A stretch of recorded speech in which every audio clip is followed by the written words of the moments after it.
സമ്പൂർണ്ണ സാക്ഷരത, പ്രബുദ്ധ മലയാളി, മലയാളി ഡാ, മലയാളി പൊളിയാട, ഇങ്ങനൊക്കെ നമ്മൾ പറയും. പക്ഷെ ചില സമയങ്ങളിൽ നമ്മൾ വെറും വട്ടപൂജ്യമാകും.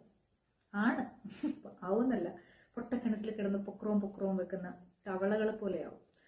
അതാണ് മലയാളിയുടെ ഒരു പ്രശ്നം. എല്ലാ മലയാളികളും എന്ന് പറയുന്നില്ല, പക്ഷേ ഈ കമന്റ് ബോക്സ് ഒക്കെ കാണുമ്പോൾ വളരെ നിരാശ തോന്നുന്നു നമ്മൾ മലയാളികളെ കുറിച്ച്. ആർക്കും ആരെയും അങ്ങോട്ട് ഇഷ്ടമല്ല.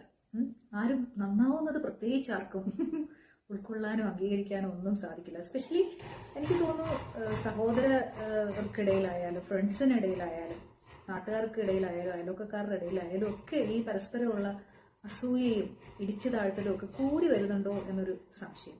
രക്തബന്ധങ്ങളിൽ പോലും ഇല്ല ഒരു ആത്മാർത്ഥത. എവിടെയും മുഖംമൂടികളാണ് എന്ന് തോന്നിപ്പോവാണ്. എന്തായാലും നല്ലത് കാണാൻ നമുക്ക് മനസ്സില്ല. എന്താ പണ്ട് കുഞ്ചൻ നമ്പ്യാർ പറഞ്ഞതുപോലെ, ക്ഷീരമുള്ള ഒരു അകിടിൻ ചുവട്ടിലും ചോര തന്നെ കൊതുകിന് കൗതുകം.